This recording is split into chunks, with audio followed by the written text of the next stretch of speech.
ada 9 alasan mengapa iblis tidak dapat membatalkan atau menggagalkan kita menikmati hidup yang surgawi.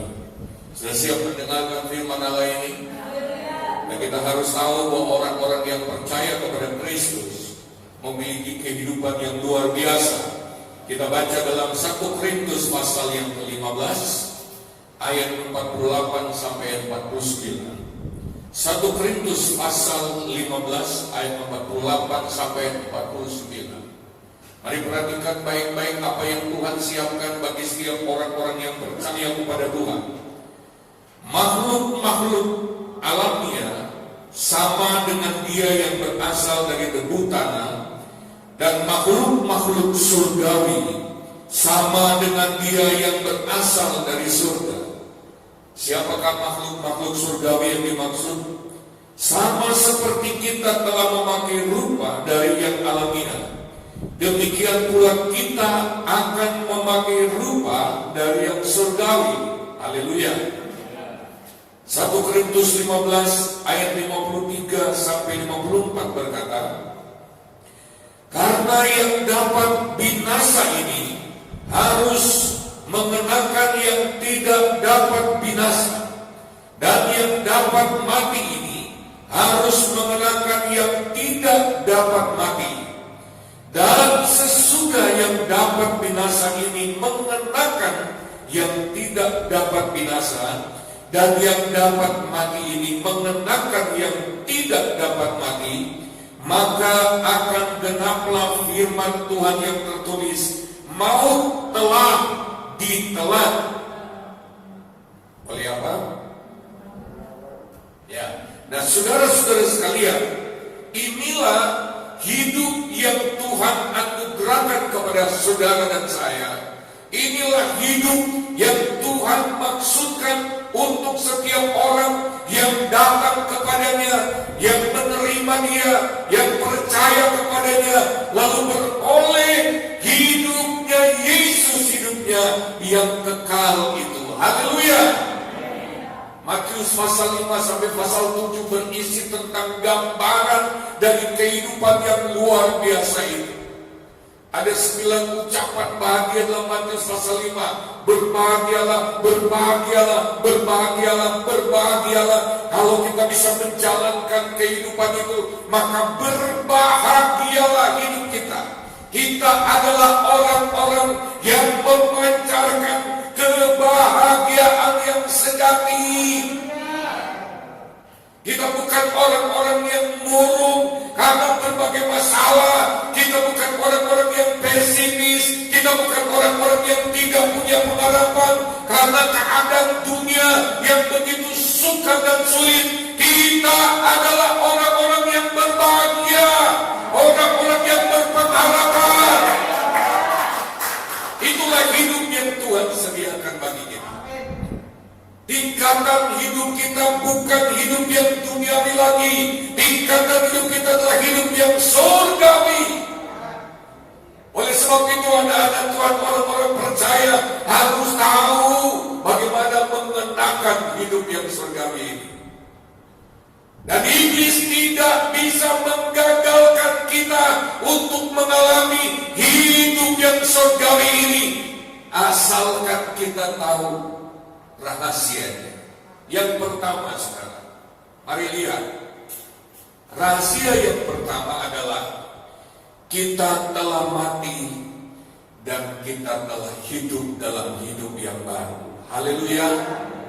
Dalam Galatia pasal 2 ayat 19, sebab aku telah mati oleh hukum Taurat untuk hukum Taurat, supaya aku hidup untuk Allah. Aku telah disalibkan dengan Kristus. Haleluya.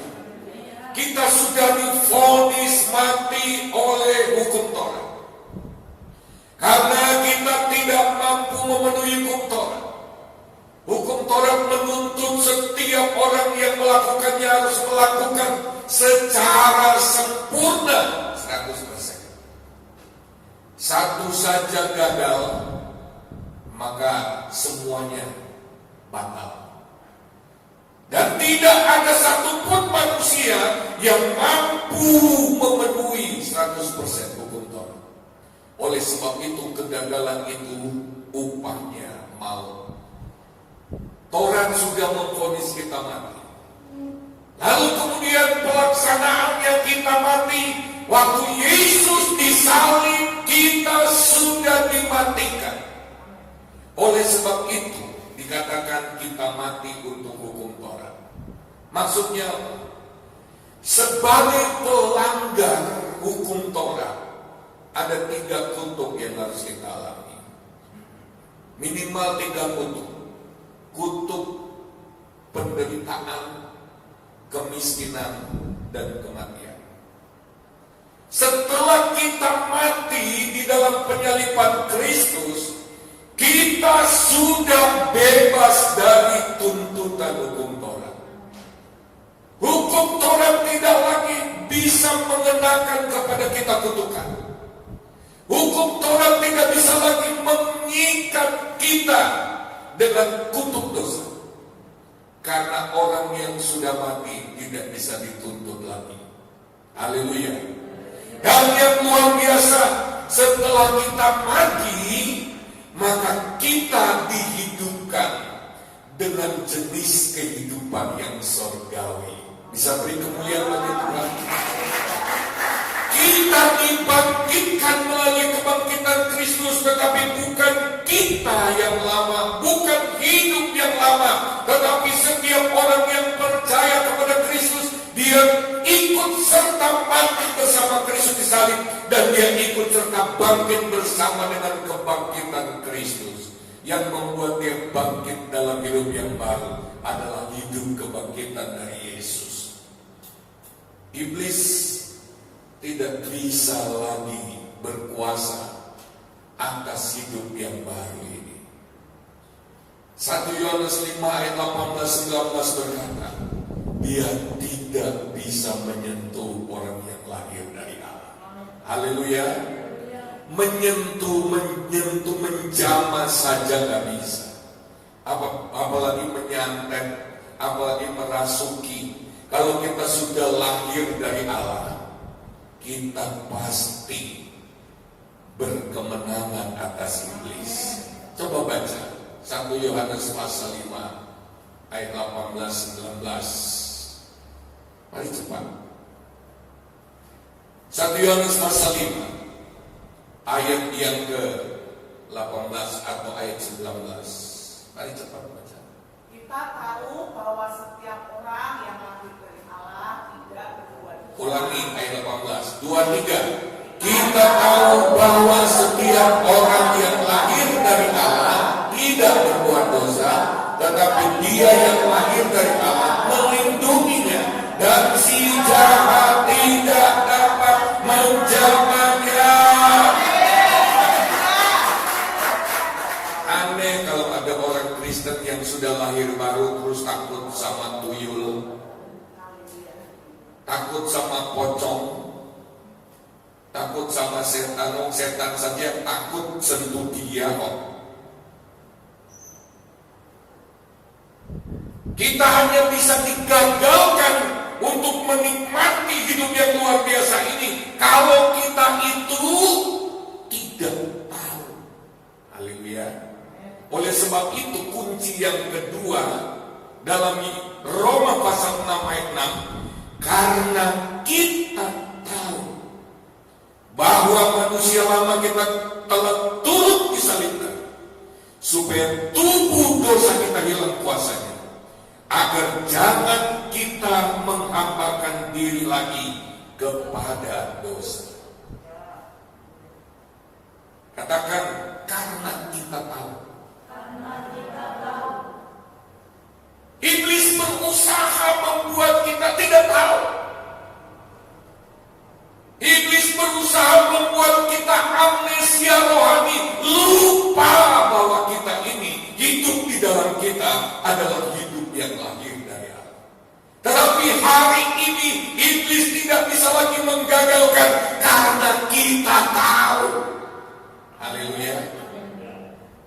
Bagaimana kita bisa tahu, saudara?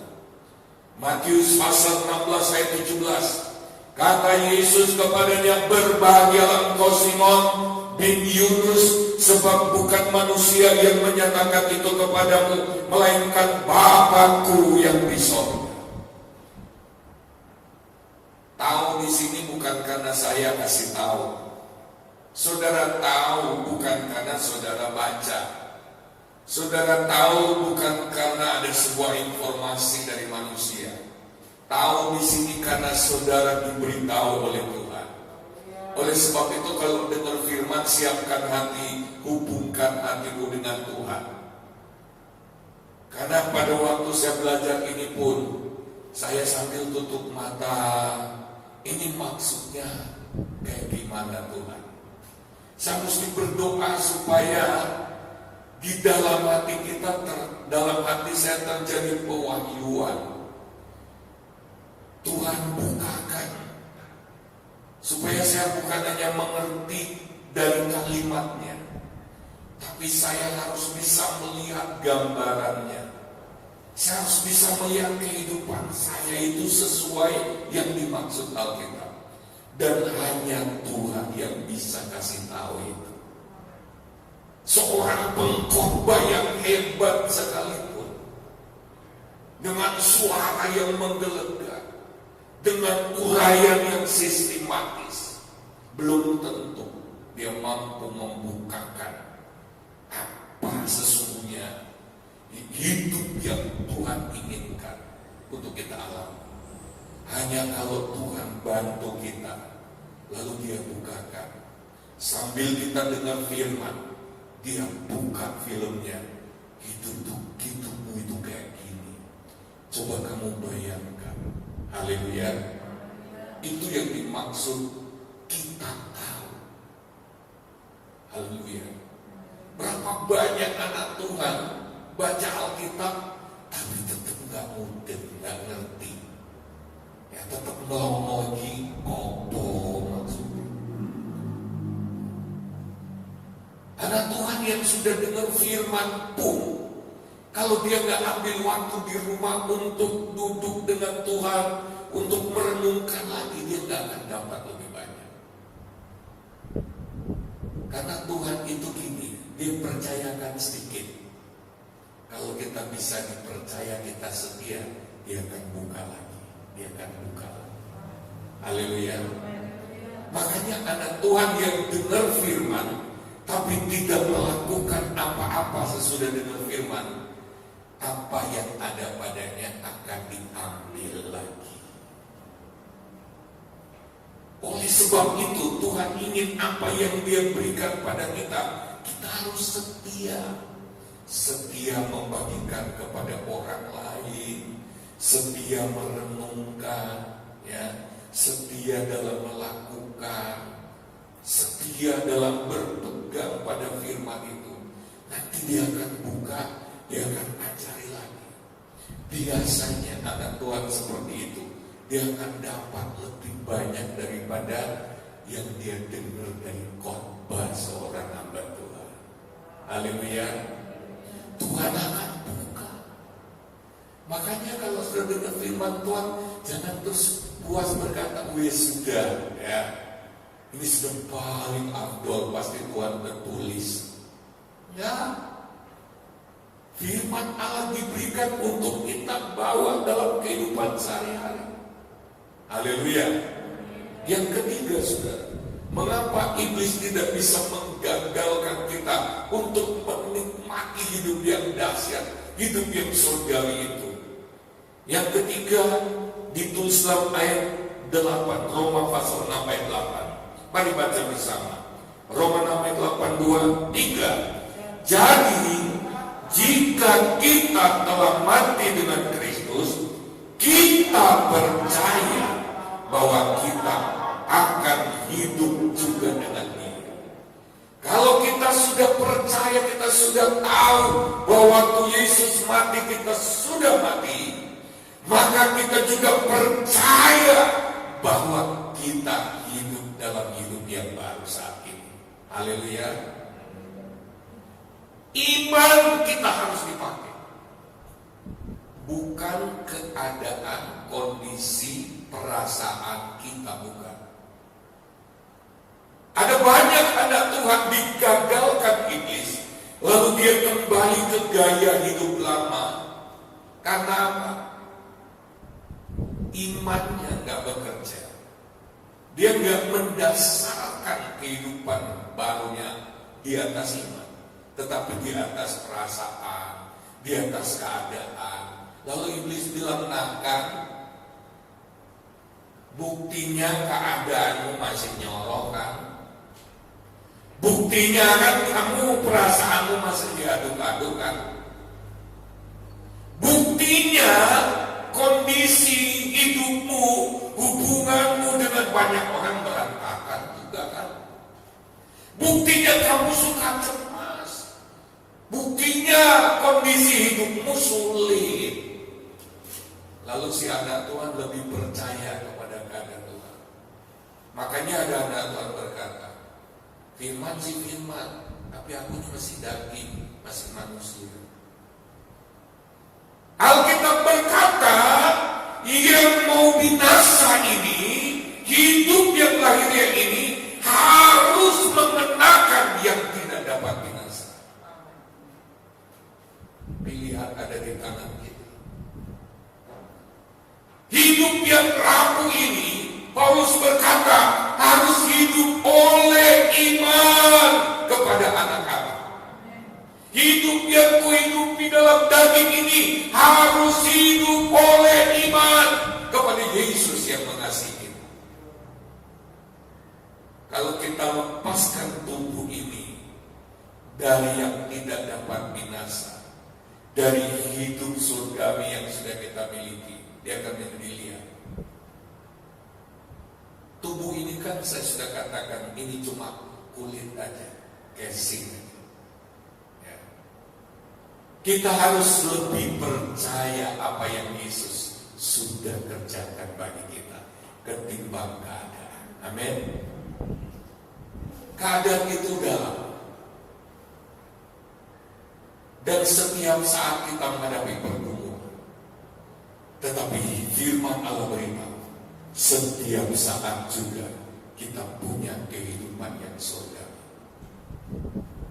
Hidup yang surgawi, gambarannya seperti Yesus bisa menaklukkan hukum alam, berjalan di atas air. Haleluya. Haleluya. Apapun masalahmu, engkau akan mampu berjalan di atasnya, bukan tenggelam di dalam. Ingat waktu Stefanus dilempari batu? Ingat? Kenapa kok Stefanus itu gak jerit-jerit, aduh sakit, enggak. Malah dia berdoa, Bapa, ampunilah mereka, karena mereka tidak tahu apa yang mereka lakukan. Lah kok gak kesakitan? Saya ingat mama kami akhir hidupnya, dia menderita serosis, perut bengkak. Beberapa orang yang kami layani, apalagi sudah detik-detik mau dipanggil Tuhan, itu disentuh dikit aja, serosis, ya, kanker hati jadi begitu, sakitnya luar biasa. Tapi mama kami setiap sore, ayo berdoa, dia bisa turun dan terbangun dan duduk di lantai di pastori yang lama itu, lalu menyembah itu. Waktu dia dipanggil Tuhan itu, semua kami itu gak nyangka benar-benar malam itu dipanggil Tuhan. Karena gak ada cerit-cerit, dia panggil kami dengan suara yang lembut, panggil semua, lalu dia ngomong, karena saya hamba Tuhan, James, serahkan saja aku ini kepada Tuhan. Ada kerinduan untuk hidup lebih lama, serahkan aja. Lalu kemudian yang begitu ini, dia atur sendiri posisi tubuhnya di tempat tidur. Dia atur persis dia harus posisi seperti apa. Dia kunci tangan, ya. Lalu dia cuma panggil Yesus 3 kali. Nah jerit-jerit. Dia bilang apa? Yesus kok belum datang-datang? Begitu Yesus datang, saya tahu dia panggil Yesus. Tenang saja. Nah, Hansen pada waktu itu pikirnya maknya itu mati tidur aja. Karena enggak, kondisi airnya itu kayak bukan orang sakit, nggak ada keluhan. Tiap malam doa. Waktu itu nggak ibadah keluarga, malah seperti sekarang duduk memuji menyembah Tuhan. Nggak semua orang bisa lakukan itu, bisa bosan cuma nyembah puji Tuhan. Kalau sekarang ada firman yang enak gitu, tapi ternyata hidup surgawi yang ada dalam dirinya itu yang membuat dia nggak tersiksa. Haleluya. Itu yang membuat dia lebih menikmati suasana surga ketimbang suasana penyakit. Aneh. Saya ketemu dengan beberapa orang yang penyakit serosis. Gelinding sana, gelinding ke sana, kemarin jerit-jerit. Mama nggak seperti itu. Nggak seperti itu. Waktu dia minta, udah gak usah beli obat lagi. Saya pikir mama pasti tersiksa. Karena obat itu salah satu untuk menangkal rasa sakit. Setiap minggu kami harus beli obat berapa ratus. Lalu di belakang kita saya pikir, wah, ini pasti terasa sakitnya. Ternyata enggak, tenang saja. Haleluya. Stefanus waktu dilontari batu, dia enggak berasa sakit, dia malah mendoakan. 1 minggu belakang ini kalau berdoa kami suami istri, Tuhan seringkali bukakan gimana kalau kamu doa ini gak di kamar ini, tapi kamu ada di satu gudang yang kotor, yang bau, penuh tikus dan binatang, dan kamu dianiaya di situ. Gimana terasa? Tapi pada saat itu juga Tuhan kasih filmnya. Aku ada di situ. Aku memeluk kamu di situ. Aku dengan kamu. Di mana aku hadir, di situ surga. Haleluya. Di mana aku hadir, ya peduli tempat seperti apapun, itu surga. Wow. Lalu tiba-tiba Tuhan munculkan lagu-lagu. Kalau kami menyembah, saya nggak siap-siap lagu. Lalu muncul lagu, apapun yang terjadi di dalam hidupku, selalu ku berkata Tuhan. Begitu nyanyi itu saya merasakan Tuhan tuh kayak menjadikan saya kayak anak kecil yang gendut, ya, yang imut-imut lalu digemesin sampai lupa. Padahal Tuhan lagi ciptakan gambaran. Kamu ada di gudang, luka-luka parah, diikat, kamu baru dianiaya karena aku. Gimana rasanya? Waktu saya merasakan Tuhan memeluk, waduh, saya baru ngerti kenapa sih orang-orang Kristen di negara-negara yang penuh dengan penganiayaan dibakar hidup-hidup, digantung, dibakar hidup, malah senyum, malah sambil nyanyi. Kalau kita memiliki Kristus, kita terus terkoneksi dengan Kristus, hidup surgawi itu bekerja di action. Kita tidak akan terpengaruh dengan situasi keadaan yang iblis coba pakai untuk mengalihkan perhatian kita. Haleluya. Hati-hati dengan cara iblis mengalihkan, mendistraksi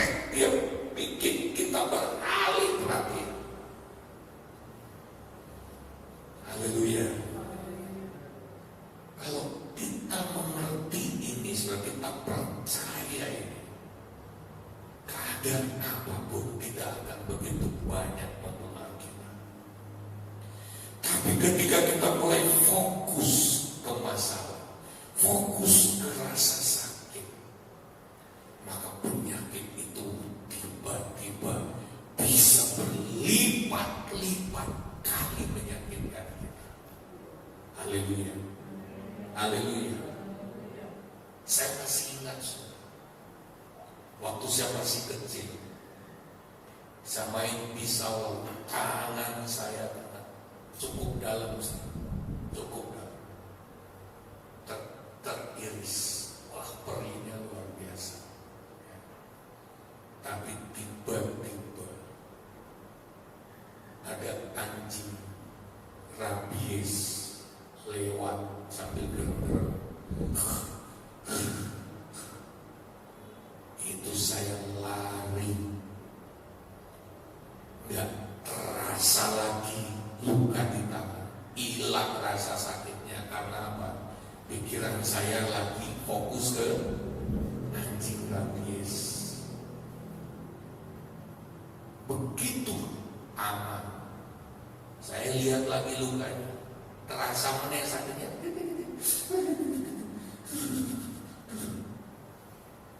Karena saya sudah nggak ada si rabies, kembali fokus.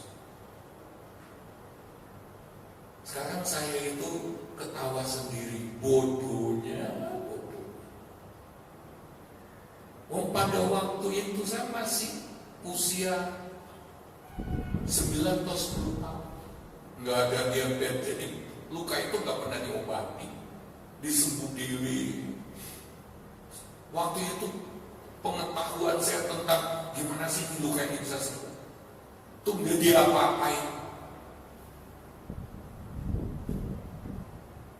Saudara, seringkali kita itu mau-maunya dialihkan. Lalu kita lebih percaya pada situasi, kepada penyakit kita, pada apa yang kita rasakan, ketimbang apa yang firman Tuhan katakan. Makanya kita diajar percaya. Haleluya. Haleluya. Percaya. Iman itu fungsinya mewujudkan apa yang kita harapkan. Ibrani pasal 11 ayat 1, 2, 3. Iman itu membuat apa yang belum wujud menjadi wujud. Makanya ada anak Tuhan, ya, karena yang lebih dulu ada kan tanpa wujud. Mana kok bukti ini orang-orang. Tapi kalau iman kita benar, apa yang kita imani benar-benar akan terwujud. Haleluya. Kalau kita imani bahwa sekarang ini Yesus sudah berikan kita hidup surgawi, kita bertahan, kita pegang kebenaran ini, maka saatnya tiba, kita akan terheran-heran benar. Haleluya. Ya. Yang berikut mari kita lihat. Kita baca dulu Roma 6 ayat 4. Dengan demikian kita telah dikuburkan bersama-sama dengan Dia oleh baptisan dalam kematian, supaya sama seperti Kristus telah dibangkitkan dari antara orang mati oleh kemuliaan Bapa, demikian juga kita akan hidup dalam hidup yang baru. Saya bilang amin. Ibrani 11 ayat 1-3. Iman adalah dasar dari segala sesuatu yang kita harapkan dan bukti dari segala sesuatu yang tidak kita lihat. Sebab oleh imanlah telah diberikan kesaksian kepada nenek moyang kita. Karena iman kita mengerti bahwa alam semesta telah dijadikan oleh firman Allah, sehingga apa yang kita lihat telah terjadi dari apa yang tidak dapat kita lihat. Saudara mau lihat realita dari hidup surgawi itu? Iman. Makanya bahan baku iman itu harus full. Itu harus penuh di hati kita. Oleh sebab itu, ya, nanti kita belajar. Kita harus punya kehausan pengejaran terhadap firman. Tapi mari kita lihat dulu bagian yang keempat. Mengapa iblis tidak bisa gagalkan hidup surgawi itu? Karena kita memiliki pandangan baru. Kita memandang Roma 6 ayat 11. Demikianlah hendaknya kamu memandangnya, bahwa kamu telah mati bagi dosa, tetapi kamu hidup bagi Allah dalam Kristus Yesus. Begitulah kamu harus memandangnya. Kamu imani kan, sekarang kamu memandangnya. Kamu bikin gambaran hidupmu dengan gambaran baru. Itu caranya memandang. Oh, berarti waktu Yesus bangkit, aku bangkit. Kenapa aku bangkit? Hidup Yesus ada dalam hidupku saat ini. Haleluya. Memandang, coba katakan memandang. Menganggap, memperhitungkan. Saya memperhitungkan bahwa saya sudah mati bersama Yesus dan sekarang bangkit bersama Yesus. Perhitungkan dirimu, memandang, berpersepsi yang baru. Haleluya. Ya. Efesus 1 ayat 17-18.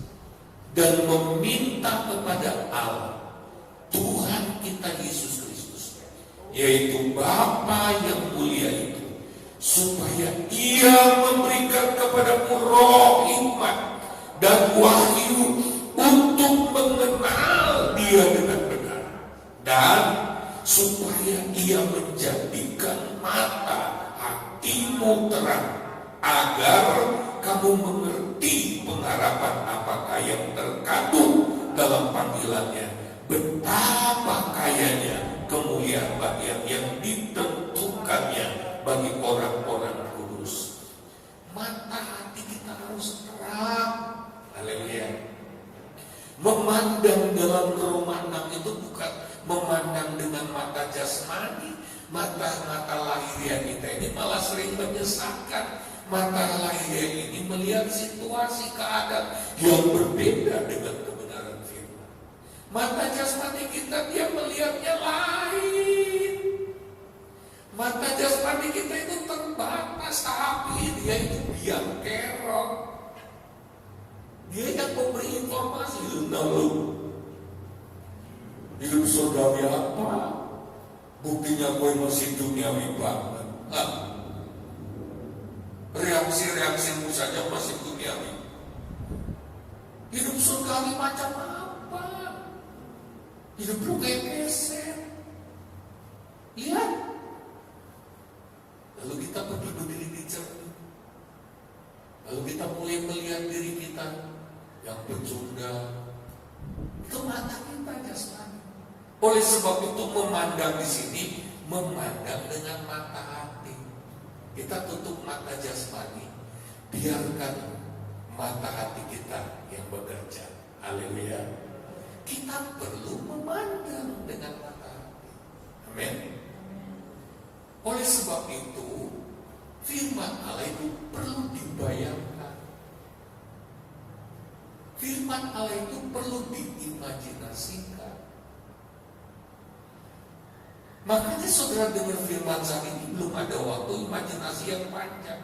Pulang ke rumah, buka lagi catatannya, lalu mulai doa. Tuhan, ini apa yang aku harus bayangkan di sini? Roh Kudus nanti tolong kita. Haleluya. Orang yang sungguh-sungguh merenungkan firman, Tuhan itu suka pakai gambar. Yang merenungkan firman Tuhan siang dan malam, dia itu seperti pohon. Itu berarti kita disuruh membayangkan pohon di tepi air yang gak takut panas terik yang panjang. disuruh banyak ke pohon. Tuhan itu ahli memberi imajinasi, tapi kita imajinasinya malah yang kotor-kotor. Imajinasi kita membayangkan yang enggak. Yang kita dapat dari pandangan mata lahirnya itu yang kita pakai sebagai bahan imajinasi. Kok kayak gitu ya? Melihat keadaan bakal susah nih itu. Kita tidur yang kita imajinasikan persoalan-persoalan.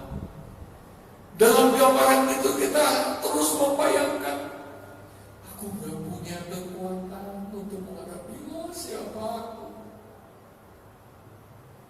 Kita itu bertentangan dengan firman. Bayangan-bayangan pikiran kita, hayalan-hayalan pikiran kita justru berasal dari setan. Setan berhasil, iblis berhasil masukinnya renungkan. Apalagi yang rajin menonton sinetron, rajin buka internet, rajin menonton berbagai macam film, rusak berantakan. Makanya ada teman saya, kalau doa gak pernah tutup mata. Kenapa lu gak tutup mata? Kenapa sih doa mesti tutup mata? Ya kalau tutup mata, mata hatinya yang dibuka. Kalau buka mata, mata lah yang gak kuatin. Oh, kalau aku kebalik, kalau aku tutup mata berdoa, lewat di depan pikiranku perempuan-perempuan telanjang. Jadi dia gak berani tutup mata. Berarti kamu itu kurang bahan baku firman, kurang merenungkan firman. Berarti isi pikiranmu itu imajinasi setan. Makanya begitu kamu tutup mata, yang keluar itu imajinasi kotor. Berarti kamu itu miskin firman. Orang kalau nggak mau renung firman, dia akan dikuasai oleh banyak sekali film-film. Ya nggak usah nonton, dia akan bikin sendiri di sini. Dia akan memiliki sumber imajinasi yang kaya melimpah hal-hal yang kotor. Oleh sebab itu iblis itu tahu anak Tuhan kalau imajinasinya sudah ditutupi oleh iblis, dia tidak bakal jadi anak Tuhan yang sungguh-sungguh. Tapi iblis itu tahu kalau anak Tuhan renungkan firman, dia akan selalu bertemu Tuhan dalam imajinasi. Kita itu, imajinasi itu adalah titik perjumpaan kita dengan Tuhan. Itu ada di hati kita. Bahasa Yunani ada di dianoia kita. Dianoia itu hati yang terdalam. Aku akan menaruh hukum-hukumku dalam dianoia mereka. Aku akan menaruh firman. Itu maksud aku akan menaruh diriku di dalam dianoia mereka. Dianoia, salah satu arti dianoia, imajinasi. Aku akan menaruh diriku. Kalau Tuhan taruh dirinya dalam dianoia kita, orang Kristen yang terus-menerus naruh firman di dalam hatinya, merenungkan firman di dalam hatinya, itu berarti dia menghadirkan Tuhan. Makanya orang Kristen seperti itu begitu tutup mata atau ketemu Tuhan. Haleluya. Aneh kalau ada orang berdoa tutup mata malah tetap turun yang ada di dalam pikiran dulu saya begitu. Kalau saya tutup mata saat teduh, itu malah saya kayak masuk lorong yang gelap, dengar jangkrik, krik. Makin lama makin jauh, kayak terbang. Bahaya ini. Karena belum mengerti prinsip firman Allah. Oleh sebab itu, mata hati kita harus terang melihat kebenaran firman Allah. Haleluya. Mata itu kan cara kerjanya itu gambar. Kalau telinga itu cara kerja itu kata-kata, dia nangkapnya kata-kata doang, suara. Tapi kalau mata itu gambar, harus gambar. Namanya saja mata. Haleluya. Kalau telinga nggak lihat apa-apa, dia cuma fungsinya menangkap gelombang suara. Tapi kalau mata dia melihat, harus melihat apa yang kau lihat. Nah, Tuhan ingin kita itu memandang dengan mata. Ini harus diaktifkan. Haleluya. Harus sering diaktifkan. Saya mau beritahu, kalau kita nggak aktifkan imajinasi kita buat firman, iblis akan aktifkan imajinasi kita buat hal yang tak benar. Apalagi saudara, ada orang nggak pernah melatih pikiran sadarnya, akalnya, ya. Itu dia selalu digerakkan dari imajinasi, emosi. Itu kerja otak semua, sudah kerja otak semua. Kalau orang digerakkan dari imajinasi, ada otak disebut otak limbik, ya, otak-otak yang berkaitan dengan trauma pertahanan diri. Ini nggak dipakai, reaksinya itu dia lebih terlatih emosi. Nanti belakangan baru mikir, wah kok clear. Otak sadarnya itu baru dipakai setelah kebentur masalah. Tuh aku clear. Kenapa dari awal dilatih? Haleluya. Dari awal dilatih. Oh betul. Caranya melatih otak bagian depan kita itu ini. Apa benar yang aku pikirkan? Jangan-jangan aku cuma asumsi. Andai kata benar, saya masih harus bertanya kenapa kok seperti itu. Akan masalahnya apa? Nah itu caranya mengaktifkan ini. Tapi kebanyakan orang berdasarkan pengalaman masa lalu yang diaktifkan itu otak limbik, otak pertahanan, batang otak, ya, dan otak emosinya langsung tinggi. Nah semakin kita tidak mengaktifkan fungsi otak yang lain, cuma emosi, bahayanya waktu saudara belajar emosi pertama 0 naik sampai 4 sekali, ya, temperaturnya 4, tingkat emosinya 4, dia balik lagi ke 0, normal lagi. Tapi saudara terus emosi meledak-ledak, dibiarkan, nggak mau pakai prefrontal cortex, neocortex, ya. Terus biarkan. Terus sudah nggak kembali ke 0, tapi sudah menetap di tingkat di level kedua. Nah tapi saudara biasa kalau emosi kan 4 digit.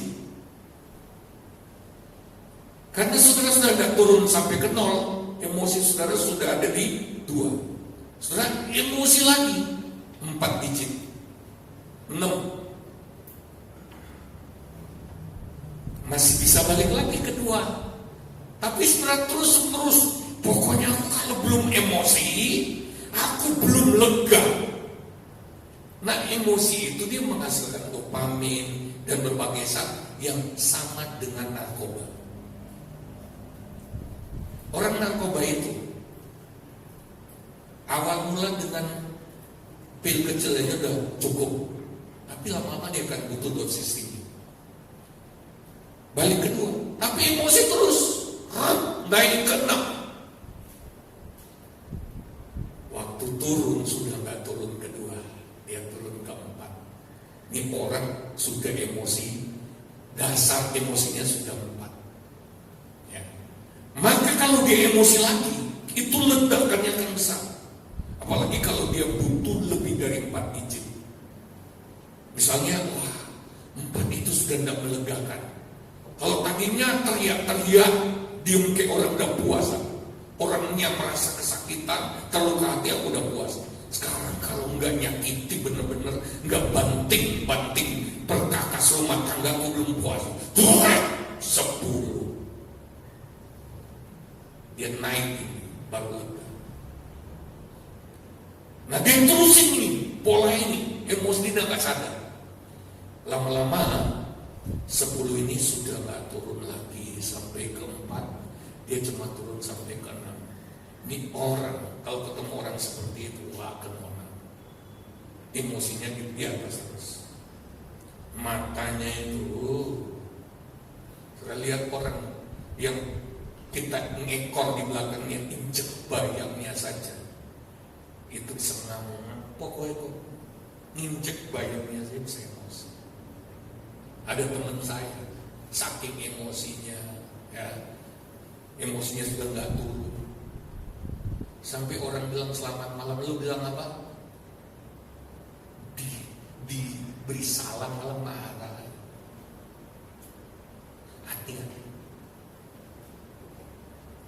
Makanya kita perlu melatih otak kita, termasuk otak imajinasi. Haleluya. Kalau kita lepas sak mau liar otak kita, itu dia bisa rusak kita. Ada orang bolak-balik sesudah tampar istrinya, bapak udah bermaksud tapi pada ini benar. Karena apa? Istrinya nggak mau cerai karena apa? Istrinya ingat waktu awal menikah sampai 12 tahun menikah, aduh kasih sayang mesra, suamiku bukan orang seperti itu awalnya. Kalau dia seperti itu 12 tahun kami menikah pasti dia nggak mukul aku terus. Tapi dia baru mulai mukul aku itu 13. Usia pernikahan kami masuk 13 tahun. Oh, berarti suami bukan seperti dia. Emosinya seperti itu pasti tumbuh pelan-pelan. Makanya itu nggak baik, berbahaya. Emosi kita lama-lama bisa terjadi pembunuhan. Makanya coba katakan bersama, otak kita harus dilatih. Haleluya. Yang kelima, saudara, mengapa iblis tidak bisa gagalkan kita menikmati hidup surgawi? Karena kita menolak tipu daya dan dusta iblis. Roma 6 ayat 12. Sebab itu hendaklah dosa jangan berkuasa, bahasa aslinya pemerintah, lagi di dalam tubuhmu yang fana, supaya kamu jangan lagi menuruti. Maksudnya gini, sekarang kita bisa jatuh dalam dosa kalau kita yang setuju, kalau kita yang menuruti. Kalau dulu kita nggak bisa kalau nggak nuruti. Kalau dulu kita ini budak, dosa itu tuan. Kita itu diperintah, diperbudak, sehingga mau atau tidak mau ya mau harus berbuat dosa. Sekarang kita masih bisa jatuh dalam dosa kalau kita yang mau. Tetapi firman Allah mengajar kita enggak seperti itu. Ya, coba kita lihat saudara, caranya kita menolak. Yang pertama, kita harus belajar mendeklarasikan iman dan rekaman pikiran baru yang sudah tertanam dalam hati kita. 2 Korintus 4 ayat 13 berkata, namun karena kami memiliki roh iman yang sama, seperti ada tertulis, aku percaya, sebab itu aku berkata-kata. Maka kami juga percaya, dan sebab itu kami juga berkata-kata. Haleluya. Percaya dan berkata-kata. Deklarasikan. Kenapa sih kita mesti berkata-kata? Untuk menghancurkan kata-kata, rekaman kata-kata yang lama yang sudah ada di hati kita. Seringkali yang kita dengar di dalam hati kita itu rekaman lama. Iblis cuma menjetipnya aja, klek, bunyi.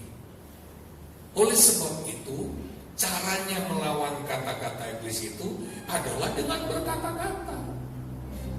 Haleluya. Bukan sudah ini saya gambarkan begini. Kata-kata itu seperti tinju. Iblis tinju kita datang, kita menemukan aku mau bercundang, aku memang pasti kenapa, pasti kau. Iya. Kita iakan menemui kan? Di kepala kita udah digebuki dengan berbagai kata-kata yang meruntuhkan kita. Malah kita renungkan siang dan malam. Harusnya itu kita lawan dengan deklarasi, sama seperti Yesus. No, firman Allah berkata, manusia bisa hidup bukan hanya dari roti, tapi dari setiap firman. Itu cara Yesus menghadapi iblis. Dia deklarasi firman. Makanya di 4M itu ada ayat confess. Itu bukan asal. Semua itu ada dalam firman. Pasti banyak dari kita yang gak melakukan. Ayat confess itu ayat pengakuan kita yang harus tiap hari supaya hati kita merekam. Perintah yang utama ada confessnya, ayatnya harus diucapkan. Satu hari kalau perlu beberapa kali, bahkan cara pengucapannya kalau perlu sambil menyanyikan. Kayak orang deklarasi itu bukan asal ngomong, ya misalnya begini, kasihlah Tuhan Allah. Enggak, deklarasi itu nggak ada suaranya lain. Kasihilah Tuhan Allahmu dengan segenap hati, dengan segenap hati. Itu deklarasi. Haleluya. Saya belum sempat mengambil semua ayat dalam Alkitab bahasa Inggris yang menulis declare, mendeklarasikan firman. Ternyata dalam perjanjian lama, kalau ada ayat berkata maka Musa mengajarkan firman itu atau menjelaskan, menerangkan firman itu kepada bangsa Israel. Itu dalam bahasa Inggris itu ditulis maka Musa mendeklar. Jadi Musa itu dia bilang begini, umat Tuhan kalau mendengarnya, mohon maaf aku baca pelan. Enggak. Kalau dia menerangkan firman pada orang Israel, dia pakai deklarasi. Dengar orang Israel, dia teriak. Makanya ayat confess itu harus dipraktekkan. Halo, haleluya. Itu nggak asal ditaruh-taruh di situ. Tiap hari taruhkan sama itu toh. Kenapa kok tiap hari? Karena sekali declare itu belum tentu masuk tertanam. Belum tentu sudah menghancurkan kata-kata atau propaganda iblis di hati kita. Belum tentu. Iblis itu paling sergap. Karena Alkitab menulis iblis itu pendakwa. Wahyu 12 ayat 10-11. Iblis itu pendakwa anak-anak Tuhan sekali-sekala. Wahyu 12 berkata apa? Iblis itu pendakwa saudara-saudara anak-anak Tuhan siang dan malam. Coba katakan siang dan malam. Tapi anak-anak Tuhan declare firman sebulan sekali, sering kali, lalai. Iblis yang malam dia deklarasi prinsip-prinsip kerajaan kegelapan, kerajaan neraka.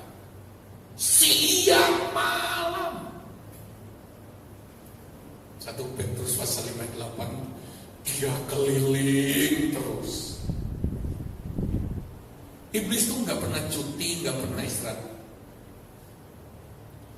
Dia mungkin berhenti menyerang kita, tapi dia nggak istirahat. Dia itu hanya menunggu, lalu merancang lagi strateginya. Ini kapan aku bisa serang dia lagi? Iblis nggak pernah istirahat. Makanya kalau ada anak Tuhan istirahat 4M, istirahat baca Alkitab, istirahat ibadah, nggak heran kalau dia mudah dikalahkan. Nggak heran kalau iblis mencuri. Alkitab kan menulis pencuri datang untuk mencuri, membunuh dan membinasakan. Nggak heran. Apalagi sekarang new normal. Dulu normalnya nggak pakai masker. Dulu normalnya cipika-cipiki boleh. Normalnya. Dulu salaman normalnya. Sekarang kau mesti pakai masker. Sekarang kau mesti jarak pakai jarak. Nah, kalau enggak, mati kena virus. Dulu ibadah seminggu sekali cukup normal, sekarang nggak cukup. Virus rohani itu lebih parah di hari-hari ini. Gak bisa pakai cara normal dulu. Oh no, why? Kok harus begini? Kalau ada new normal fisik, harus ada new normal rohani. Hidup sudah tambah susah, kok masih pakai new normal rohani yang dulu. Dulu normalnya saya itu nggak jadi jahat loh saya. Normalnya saya itu ibadah itu cuma hari Natal sampai tahun baru. Sesudah itu mutung orang ibadah dulu. Tapi saya tetap ada rasa takut akan Tuhan. Waktu itu belum ada televisi, belum ada handphone, belum ada WA, belum ada macam-macam godaan-godaan. Normal. Tinggalnya di kampung lagi. Tanya istri saya. Papa saya itu paling tukang pindah. Kalau kampungnya tambah panjang, sudah di tengah-tengah dia nggak mau. Pindah lagi paling ujung. Belum ada listrik di sana masuk. Peteng, pindah lagi. Jadi saya hidup di rumah paling sepi.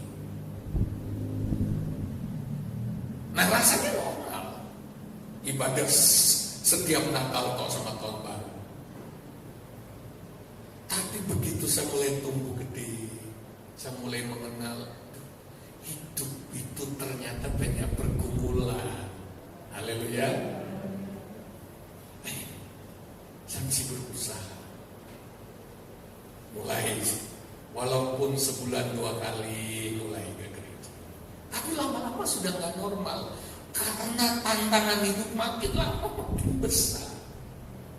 Apalagi setelah menikah, gak cukup.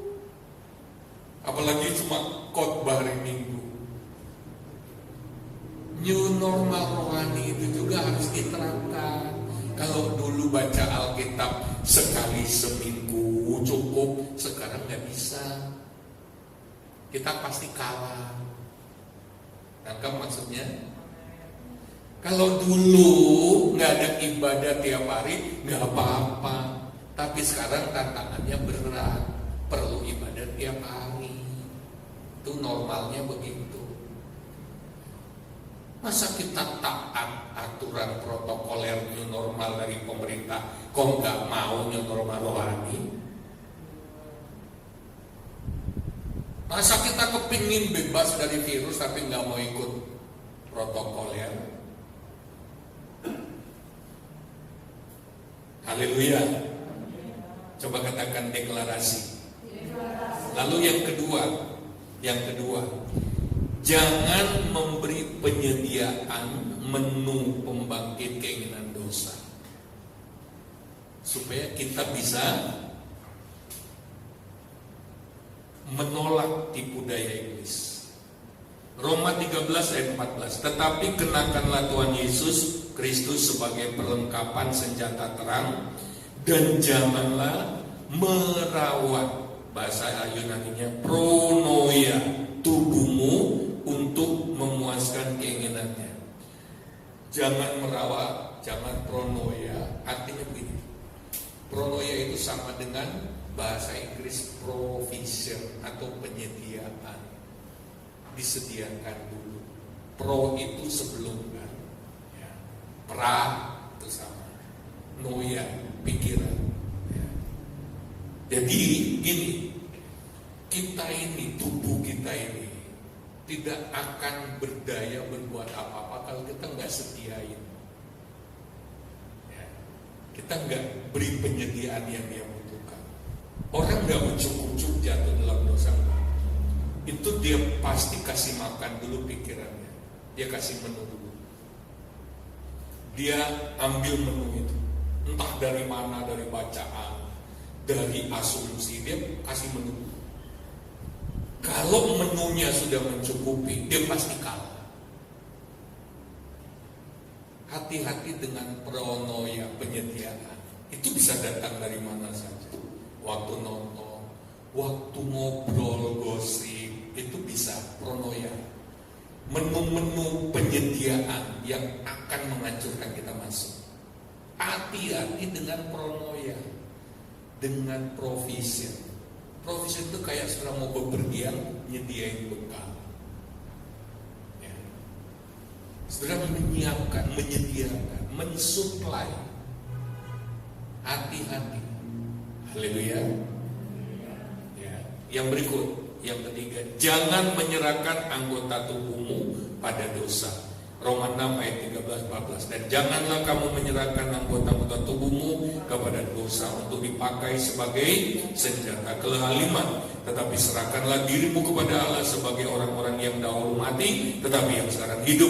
Dan serahkanlah anggota-anggota tubuhmu kepada Allah untuk menjadi senjata kebenaran. Sebab kamu tidak akan dikuasai lagi oleh dosa, karena kamu tidak berada di bawah hukum Taurat, tetapi di bawah kasih karunia. Nah, banyak anak Tuhan gak sampai ke sini. Dia udah lawan iblis, dia sudah deklarasi, tetapi mau gak kamu menyerahkan itu? Oh, no. Nanti dulu. Menyerahkan hidup ini, kita sudah belajar, itu harus tiap hari. Persembahkanlah tubuhmu sebagai korban yang hidup. Katakan hidup. Ini latar belakangnya gini. Di Israel, karena ibadah mereka itu penuh dengan korban hewan, supaya gak repot, saudara, maka hewan-hewan mereka supaya gak harus bawa dari kampung, mereka udah beli di Yerusalem, di sekitar Bait Allah, ya. Hewan-hewan yang akan dikorbankan. Nah, hewan-hewan itu ditempatkan di sekitar Bait Allah. Hewan-hewan itu sudah nggak boleh diapa-apain. Hewan-hewan itu hewan korban.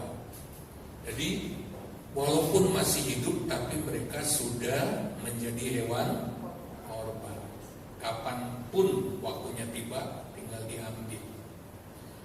Domba-domba ini nggak boleh lagi dibikin gulai, nggak boleh lagi dipakai buat sate, nggak bisa, karena domba ini sudah dijadikan, sudah ditetapkan tujuannya sebagai domba korban.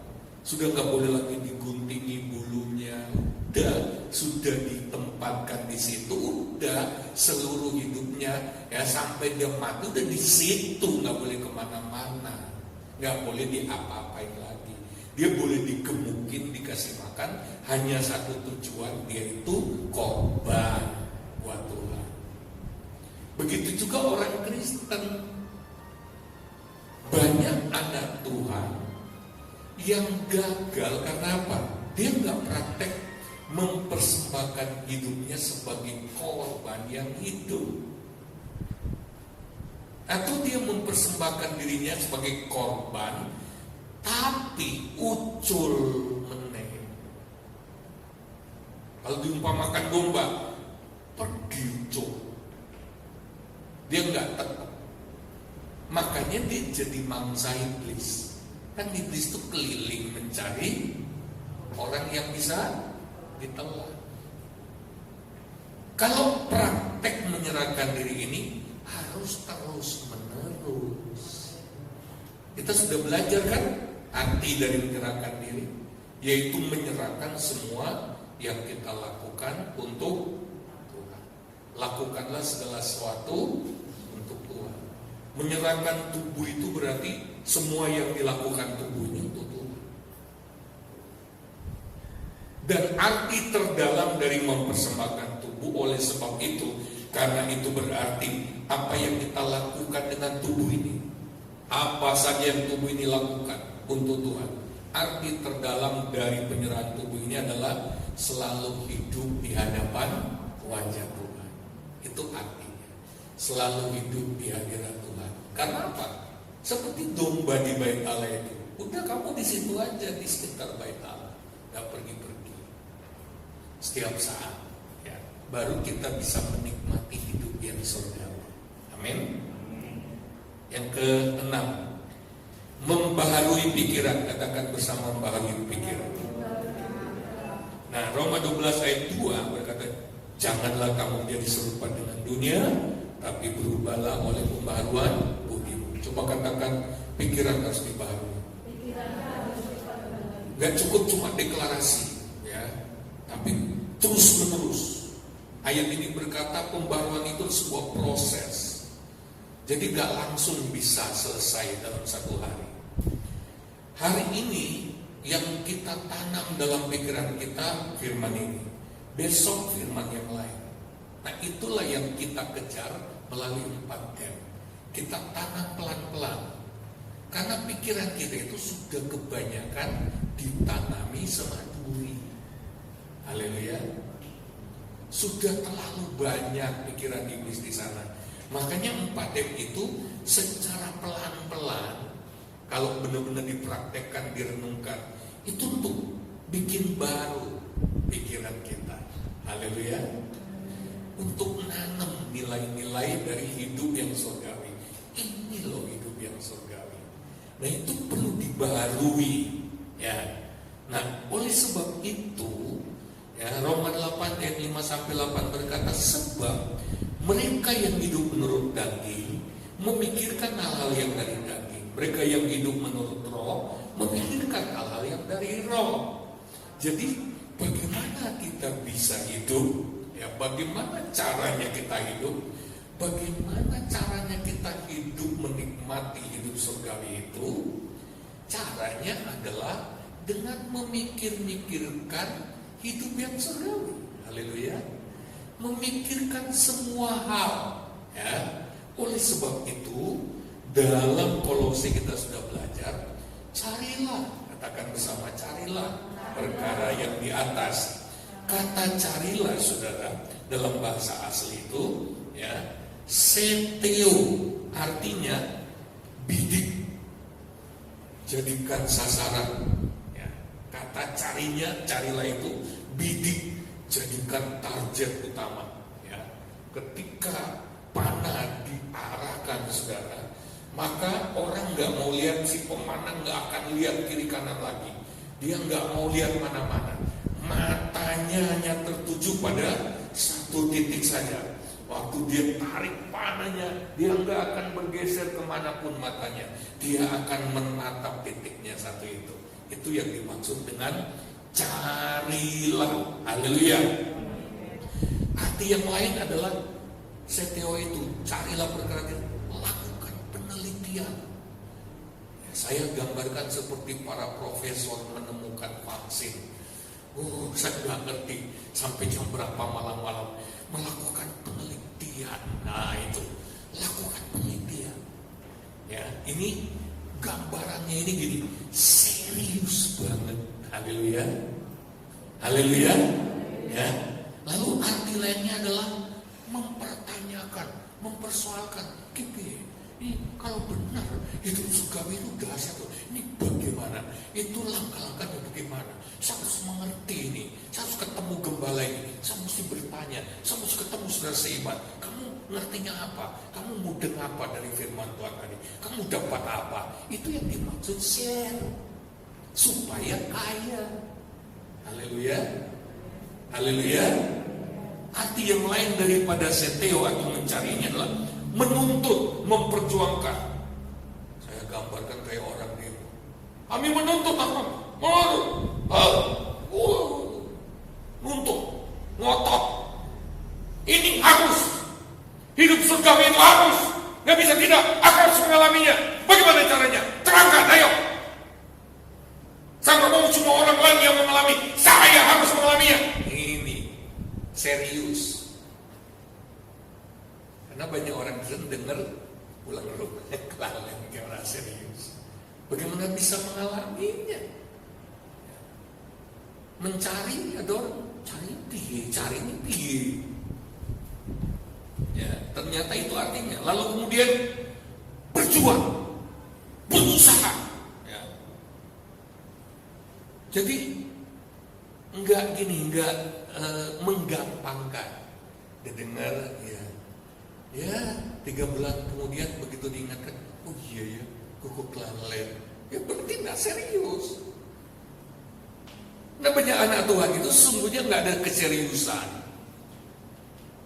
Walaupun firman Allah sudah jelas, belum serius juga. Nah, gitu. Harus serius. Tidak boleh dia kelewati. Coba kalau saudara bongkar ya, alat elektronik yang mur-murnya itu kecil. Saya itu pernah musik siji tundi. Korek pasang di piye. Harus teliti. Enggak boleh ada yang kececer. Makanya kalau saya tanya dapat apa dari 4M tadi malam? Yang dipraktek itu bagian mana? Saya tidak sedang bertanya globalnya. Setiap 4M itu ada peritilannya. Haleluya. Enggak boleh ada yang kececer. Amin. Saya mau tanya, serius enggak mau mengalami hidup yang surgawi? Serius? Yang serius angkat tangan. Profetik ini, haleluya. Ya, ada kalanya itu saya harus lompat-lompat di depan cermin. Hidupku ini adalah hidup yang surgawi. Aku gak mau dikuasai oleh trauma kegagalan masa lalu. Aku ini beda dengan yang dulu. Awas lo ya. Begitu. Itu seriusnya begitu. Haleluya. Ya. Lalu kemudian aktifkan perenungan. Dalam Kolose 3 mulai ayat 2, pikirkan. Kalau di dalam Roma tadi itu provision. Kalau di sini pikirkan itu artinya ya, biarkan pikiranmu dikendalikan. Kalau udah ketemu, pikiran kita itu mengendalikan. Yang kita pikirkan itu mengendalikan. Kayak mobil setirnya yang mengendalikan. Itu harus betul-betul mengendalikan. Ya. Malah saya seneng bahasa Inggrisnya itu. Kata pikirkan perkara yang di atas. Dalam Alkitab King James itu berkata begini. Set your affection. Itu artinya begini. Biarlah kasih sayang, affection itu kasih sayang. Biarlah kasih sayangmu itu diarahkan pada yang di atas. Haleluya. Haleluya. Enak kalau kita cari bahasa lainnya. Ternyata pikirkan itu tuh kayak orang jatuh cinta banget. Nangkap maksudnya? Tergila-gila. Kecanduan. Matius 5 ayat 6. Lapar, haus kebenaran itu di dalam bahasa asli itu sangat mendambakan sakit rindu, itu kecanduan, sakit asmara. Dia itu kayak wong edan kalau nggak ketemu. Dikit-dikit kepingin firman. Di pikirannya itu yang ada itu firman. Kayak orang lagi jatuh cinta. Sampai kepotong jarinya gara-gara mikiri kekasihnya. Ada yang seperti itu. Dulu waktu saya masih remaja, saya jatuh cinta. Yang saya pernah ceritakan, ternyata begitu sekarang ini saya sampai geleng-geleng. Kenapa aku bisa jatuh cinta sama orang? Ternyata jelek banget nih. Aku bisa jatuh cinta pada waktu itu. Nah, tapi saya mau cerita waktu jatuh cinta papa saya bilang begini. Tolong ambilkan tempat minum tuh di pondok ini di kebun. Itu saya bisa pergi ambil parang. Enggak ngambil muknya, tapi ambil parang. Kamu ini disuruh tadi ngomong apa? Muk. Lah yang kamu bawa itu muka atau parang? Nah, itu orang yang dikuasai oleh cinta.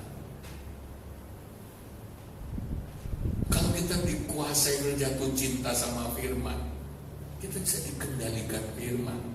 Nah, kalau firman yang kendalikan kita kan positif malah benar. Haleluya. Haleluya. Kita nggak mempanoli situasi, nggak takut. Haleluya. Paulus dan Silas, bayangin waktu belum masuk penjara itu didera 40 kurang 1, karena kalau 40 mati. Itu tradisi mendera di zaman itu 39 kali. Itu artinya apa? Making over, hampir mati diberhentikan, dibawa masuk di penjara paling tengah. Penjara Filipi itu masuk ini, terus tengah itu masuk ke dalam lubang, ke dalam. Taruhnya di situ. Udah taruh di situ, kaki tangannya dipasung. Tapi aneh, di situ Paulus dan Silas malah kegirangan memuji Tuhan. Haleluya. Malah menyanyi. Senang, selalu senang. Oh, senang. Itu baru dicambuk, dagingnya baru sobek-sobek, hampir mati. Masuk penjara, dipasung masih kober-kober itu mau menyanyi puji Tuhan, kegirangan. Itu karena apa, saudara? Masih ingat orang yang mabuk yang diceritakan dalam kitab Amsal? Digebuki gak kroso. Haleluya. Haleluya. Orang yang mabuk digebuki. Nyamper tapi dia enggak. Orang yang mabuk dia gak kroso. Makanya orang yang mabuk firman itu ora kroso, diune-uneke, dihina, dicerita, dijelek-jelekin orang. Oh, ora kroso. Haleluya. Haleluya. Makanya harus mabuk firman, harus cinta banget sama firman. Itu baru hidup surgawi. Haleluya. Enak hidup surgawi, nggak kroso. Orang sudah panik, orang sudah jantungan ketakutan, kita biasa saja. Haleluya. Sedikit lagi saudara, yang ketujuh, ya, kita menyerahkan, tadi sudah dibahas. Yang ke-8, semua yang kita lakukan dengan tubuh kita adalah untuk Tuhan, tadi saya sudah bahas. Dan yang terakhir, disiplin dalam menumbuhkan kebiasaan baru. Katakan bersama, disiplin. Ya, disiplin. Maksudnya apa? Dalam mempraktekkan prinsip-prinsip tadi, kita harus disiplin, berlatih. Berlatih itu, disiplin itu artinya Lakukan secara teratur, lakukan terus-menerus secara teratur, terus-menerus berulang-ulang sampai itu menjadi bagian hidup kita. Maka hidup surgawi itu akan menjadi real dalam hidup kita. Saudara diberkati oleh firman Allah. Yang main musik maju ke depan. Haleluya. Kita mau berjalan dalam hidup yang surgawi. Kita mau hidup dengan cara hidup yang baru, cara hidup yang berkemenangan. Haleluya, haleluya, haleluya, haleluya. Tuhan Yesus baik bagi kita. Tuhan Yesus punya rencana indah bagi kita. Tuhan Yesus mau memberikan kita hidup yang luar biasa. Yesusku luar biasa. Mari berdiri semua. Yesusku luar biasa. Yesusku luar biasa. Yesusku luar biasa. Yesusku luar biasa. Haleluya.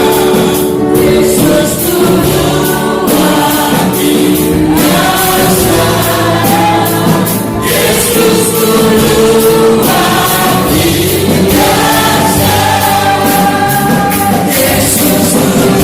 Yesusku luar biasa.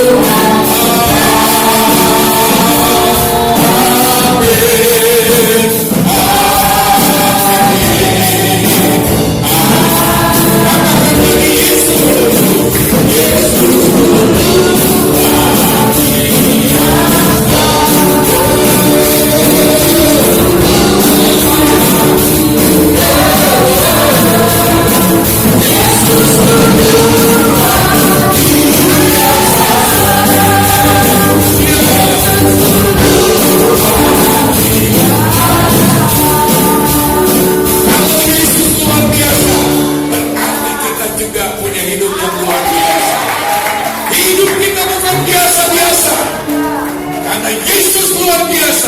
Hidup kita juga luar biasa. Yesus luar biasa. Yesus luar biasa. Yesus luar biasa.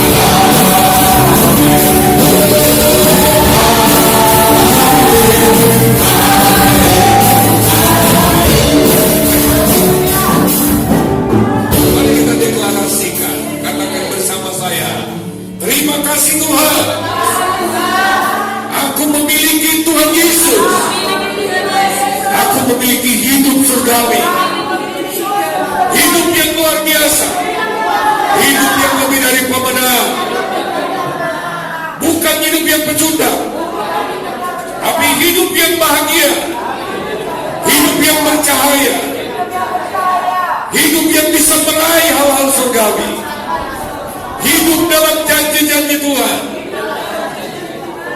hidup menjadi terang, hidup yang tidak terkalahkan oleh situasi. Justru hidup yang bisa mengubah situasi. Terima kasih Tuhan. Aku percaya hidupku yang sekarang hidup yang luar biasa. Dalam nama Yesus.